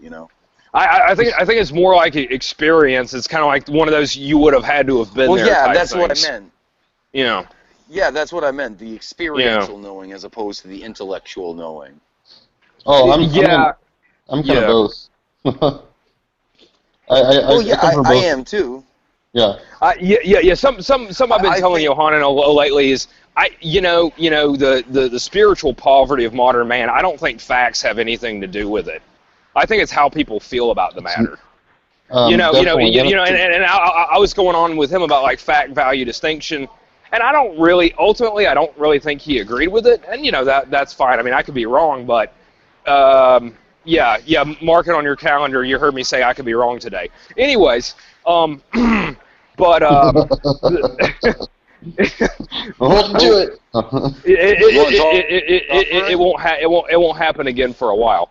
But no. Is there not a distinction? Is there not a distinction between facts and values? No. No. I would say at the highest level. It is kind of an enlightenment idea. So yeah, go on. Wait, hold on. Go, Justin. What were you gonna say? For us, there is a distinction, I think, but for God, there's not. I mean, because God is the self-willing agency at the bottom of reality, and what He wills is true. So facts and values are the same for Him. One could say. Okay, but we're saying like all the facts that you tell a person, that's not going to make them value anything, right? Right. Yeah, that's what I meant. Yeah, and that's what I've gotten into the past shows, like especially the epistemology one, and we did. Is that there's three kind of aspects to reality. There's like the appealing aspect, the aspect of justice, and then the aspect of just actual truth and stuff like that. And what I said, the metaphor I used was like a three-lane highway where the lanes all merge at the end when you get to go. But and I would agree with that. But like, let's talk about like right here, right now. I mean, I'll say that a lot. It's like let's talk about the way things are here. It's kind of like if you want to convince people to be more godly, are facts going to do that? And I'm going to say no. Right. I would agree. But again, the distinction that you're drawing is merely an experiential distinction. What you call facts are our recognition of values. And that's why I say that, ultimately speaking, and I like how Justin said that from God's eye views, that from God there is no distinction between facts and values, but from us, what we call facts are what we derive from what we feel as values. Well, I mean, you can say that truth is a value, and then you could say that facts derive from that. Yes. I don't know. I think you'll probably lose a lot of people on that one, though. Well, anyways, the word fact is a semantic distinction. What we're talking about is a definition in a book. We're not talking about the actual. I guess maybe the form versus the articulation, or the form versus the appearance. Do you want to see if Clark Andrew can get into that? Like in the idealism chat, he made a remark. Yeah. I mean, no promises, but I mean, I guess it's worth a shot. Yeah, try. Yeah, try to get him in the next couple minutes because I'm only on here for like 13 more minutes or so. Okay. Shoot him the link. Can you put on the link in idealism chat, Eric? Yes, I can. If you can let him know, because I don't know the guy, but you let him know what's going on, and the link will be there. I haven't followed. Wait. Okay. Let me see if I can go over. Okay, I'm going over. I haven't followed the idealism chat for the past like 5,000 comments just because I've been so busy with so much other stuff. And you guys talk so much, It's like screw it, whatever. Everything under the sun, basically. I mean, idealism itself already covers a broad range of topics, but then you pile in all other kinds of stuff. It's like, man. Well, it's one of those things. Okay, you can be a simple person if you don't take any higher views. And what I mean by that is Calvinism is so dangerous for people who aren't willing to search it out through. Just like even evangelical universalism is so dangerous for people who are not willing to search it through. Because there's people who know just enough to be dangerous. Yes, exactly. So I think there's value in simplicity when a person can just hear the Word of God and believe that and be happy with it. But if they want to search deeper, they're going to have to search exhaustively. Otherwise, they're going to end up in all manner of heresies that lead them away from what simplicity would hold them to. The deity of Christ, the ministry of the Holy Spirit, the priesthood of all believers, and mutual submission, and all of them, the stewardship of the world. I mean, these are all very common, simple concepts that these high-minded views, viewed incompletely, lead away from the core of these very simple things that God gave us. I mean, the first command was to be fruitful and multiply. Well, you start theologizing that, and it's very easy to make it seem as though it's a sin to have kids these days. And I think it's ridiculous. I think He wants us to be fruitful and multiply. He wants us to tend the earth. He wants us to subdue it and have stewardship over the earth. And any theology that takes you away from that isn't giving you a deeper view. It's hiding the truth, and it's giving you lies. This is something that I like what George MacDonald said, and I think he could polish up the terminology for our modern age, but he says that like understanding has to be you can't understand without obeying, basically. And I would maybe modify the term to say participation, participating in the life that this is pointing to. So without participating in what you're talking about and like living it out, you're not truly understanding. And when you start to get into all kinds of trouble and confusing yourself, and that's where the danger comes in oftentimes. And people just end up in these traps where they're kind of in the mire, spinning their wheels in the mud.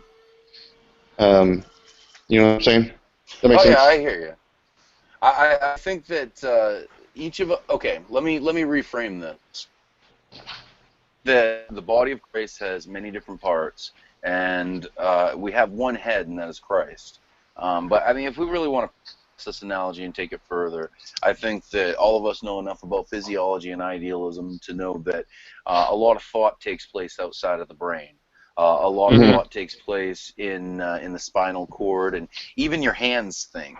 Your individual neurons have thought processes. Embodied cognition.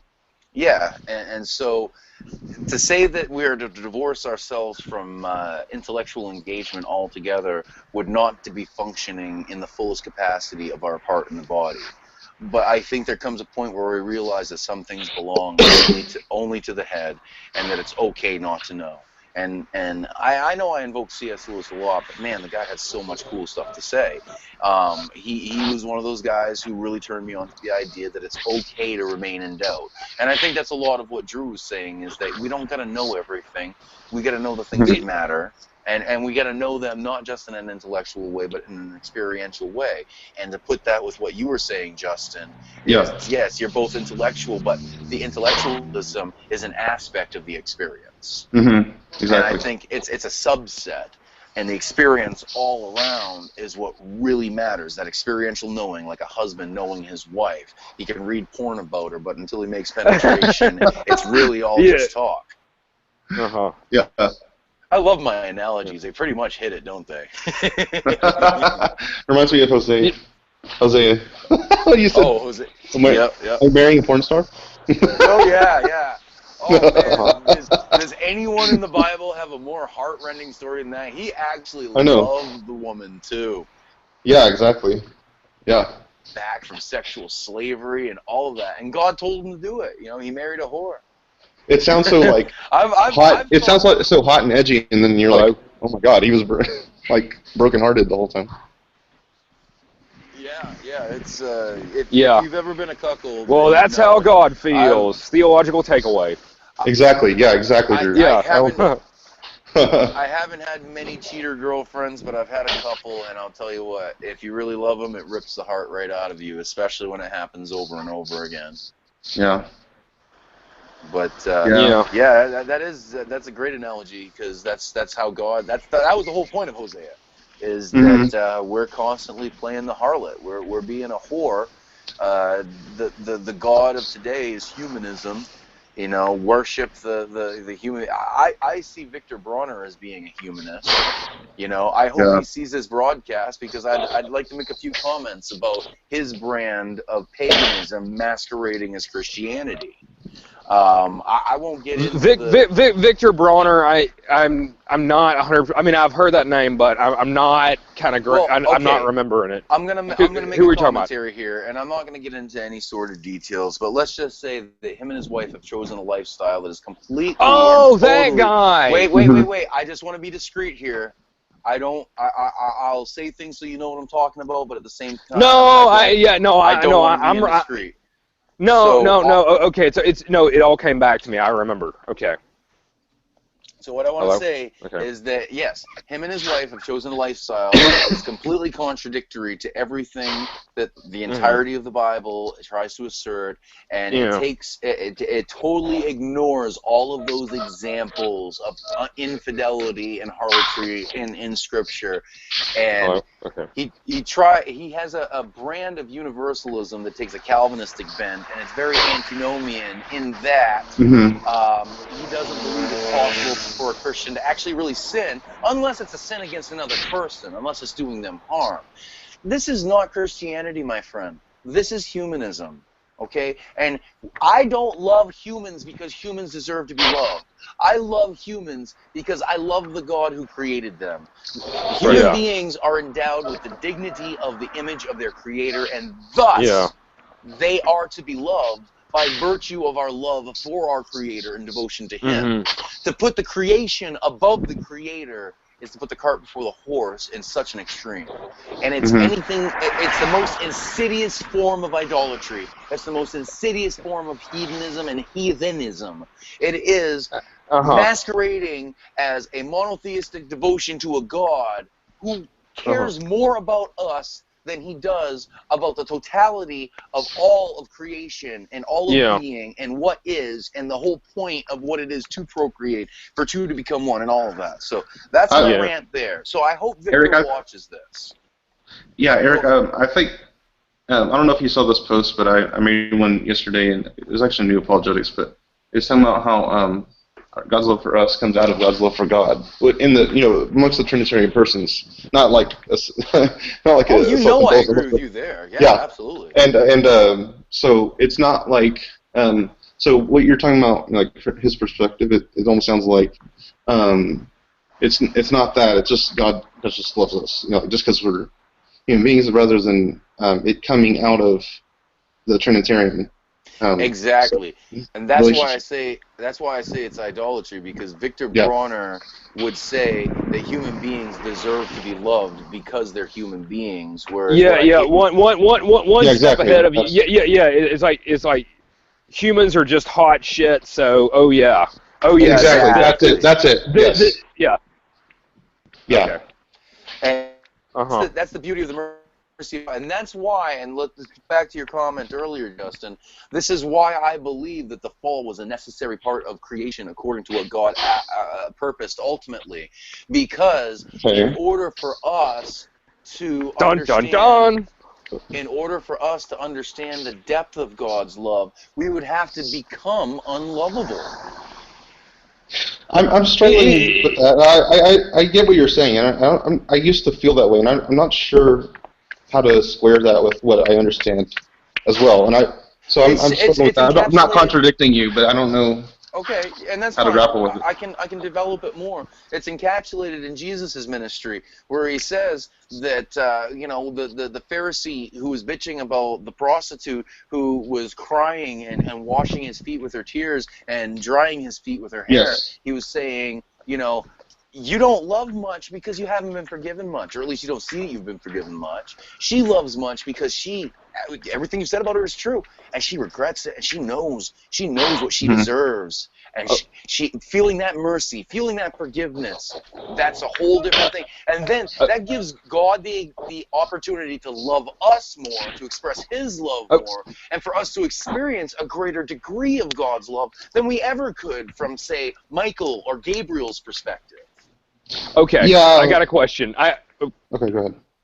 Oh, yeah, thanks. Okay, so is that not the firefighter setting the house on fire so he can put it out and be a hero? Secondary causality.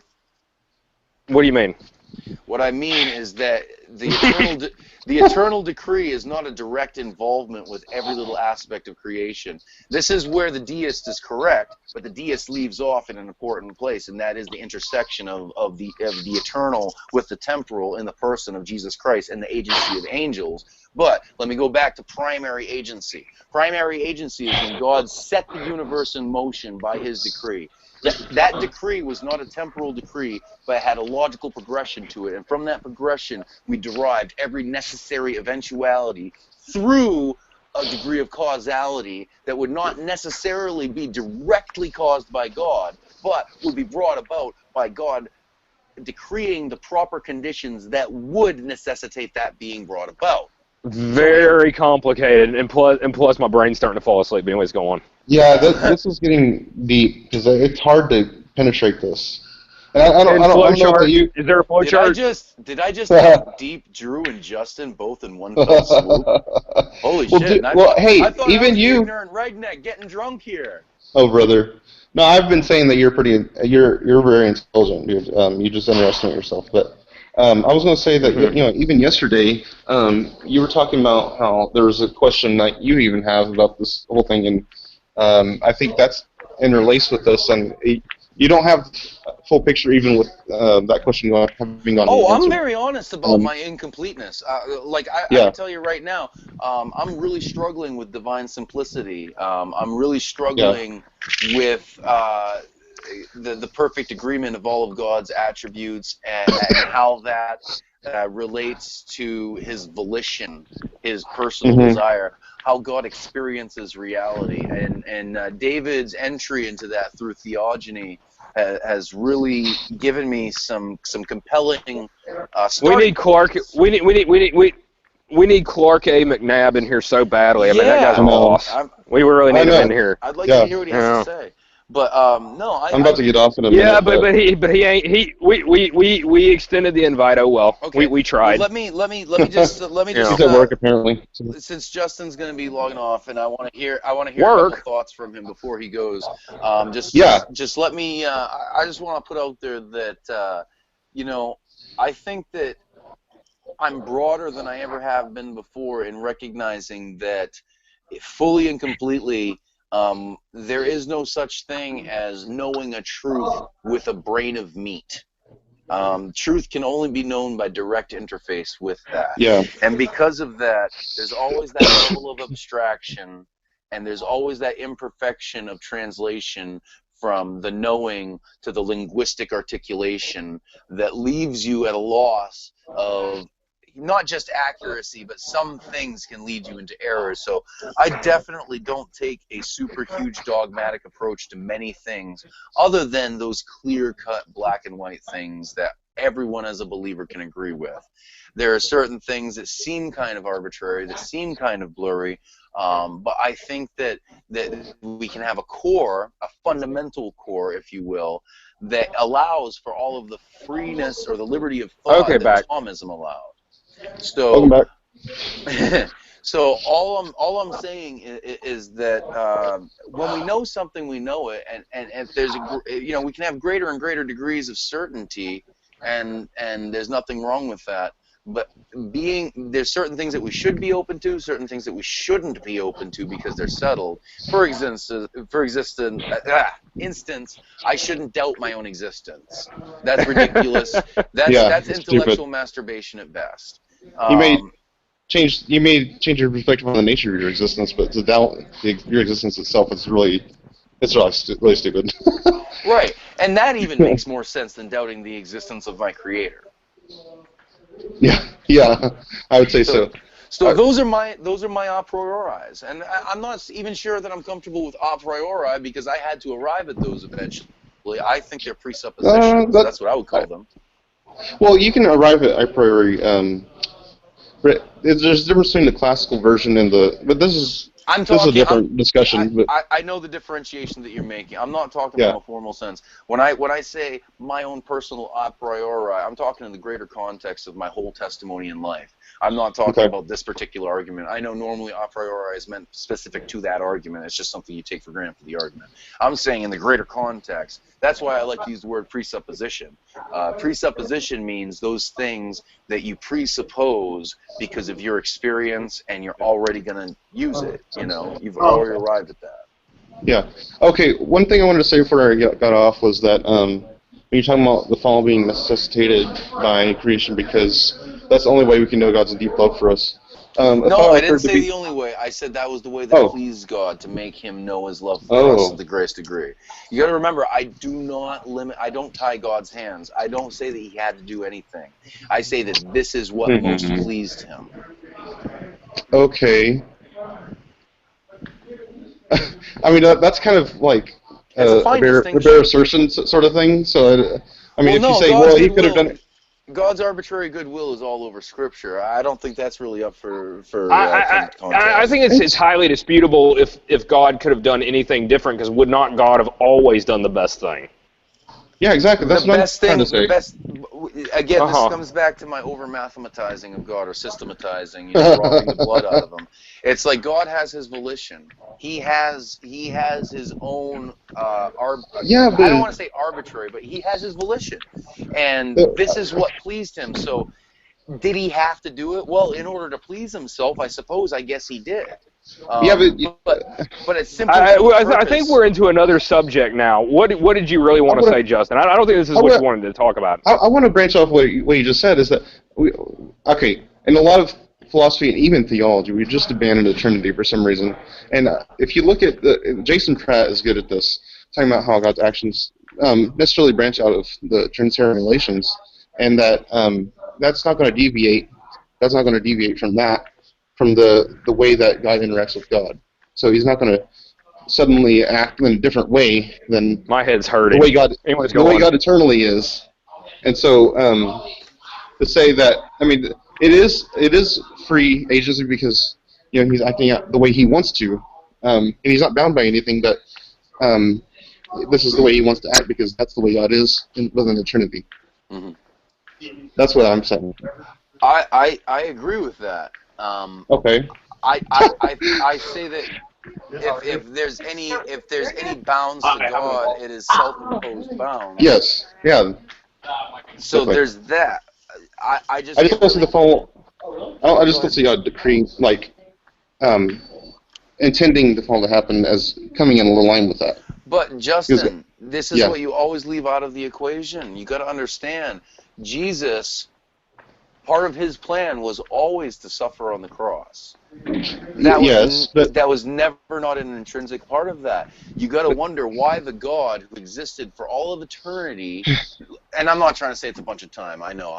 It's a colloquial or it's a metaphor. But I already know what you're going to say. Yeah. God who existed has everything he wants. You're in the matrix, and whatever you think is okay. And what did he think into existence? The Via Dolorosa. Why? But are our wills just like branching out from God's, or are our wills like separate? That's one of the big questions.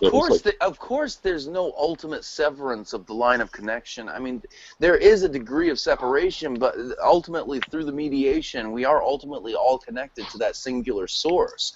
That does not necessarily mean that we don't, in a real way, oppose him, nor does that necessarily mean that he himself doesn't feel our suffering.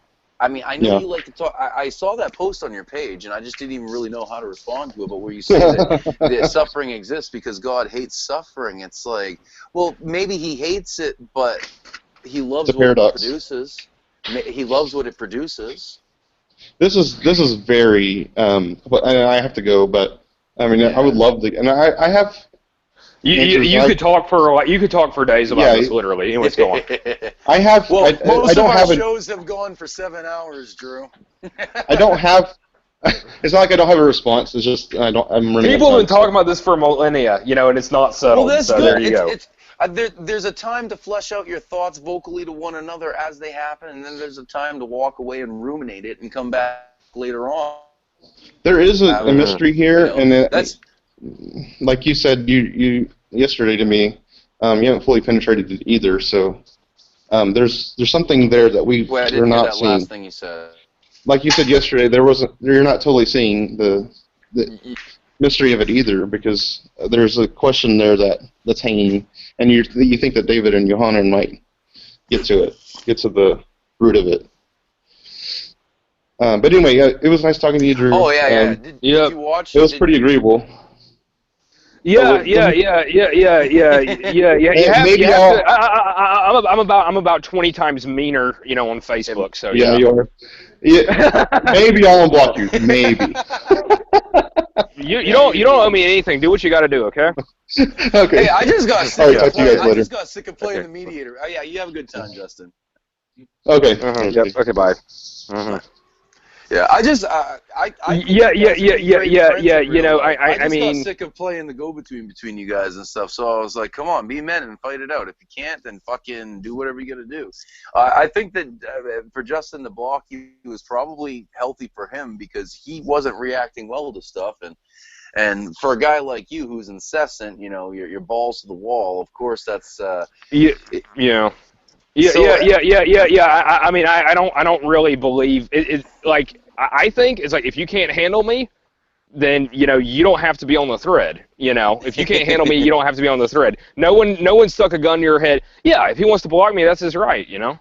All right. So no one stuck a gun to his head and said you must engage Drew. You know. Right. I get what you're saying. I've always seen both of you guys' side, and that's why I've tried not to take sides so much. But hey, let me just draw the broadcast to a close. You can stay on. Sure, that's talk fine. Afterwards, but I just want to give some finality to this because we had a lot of really good discussion that was over a lot of broad topics, and I really hope that Johanan and David watch it later on. I also hope that Justin reviews more of it, and Matthew maybe, and stuff like that. But this has been our show, The Wandering Pilgrims Who Wonder While They Wander. So one of these days we're going to figure out how to stream some theme song into this shit, because I already wrote my own song that I have to it. You got to listen to it sometime. Just play it out of a speaker. I don't think. Oh yeah, I can do that. Okay, we're not. Yeah, why don't I pull that up right now as I'm going out? I'll pull up my song "Hand in Your Heads," and hopefully my baby won't cry in the background because in your head. Let me see if it comes up. You know what really drives me nuts about the YouTube searches? It's like I can type for the exact search term of what my file is named, and no one else is exactly that, and it won't come. Mine won't come up. And I have you tried putting in quotes? Yeah. Oh yeah, I've tried that. I usually end up having to go to my channel. It's all about likes and shares and stuff like that, but. All right. Yeah. You don't have enough prestige yet to go straight to your stuff. Yeah. Exactly. And plus, I don't pay for the advertisement. Yeah. Oh, I gotta kill my mic.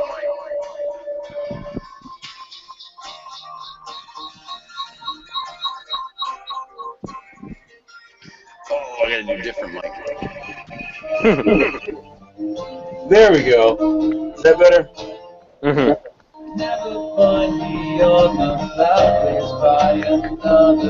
So yeah, this is our theme song for the Wandering Pilgrims. Hands in your head. There needs to be a less lo-fi way to get that across, than just the speaker. That's what I'm talking about. We need to learn how to stream it, mix the stream. What you got to do is you got to trick the API into mixing your mic stream with your media player stream. And if you can do that, if you can get a demuxer like that, I think it'll work. But So, anyway, this has been the Wandering Pilgrims. I hope you guys love the show. Have a good day, and we will be back this Sunday talking about some stupid shit, I'm sure.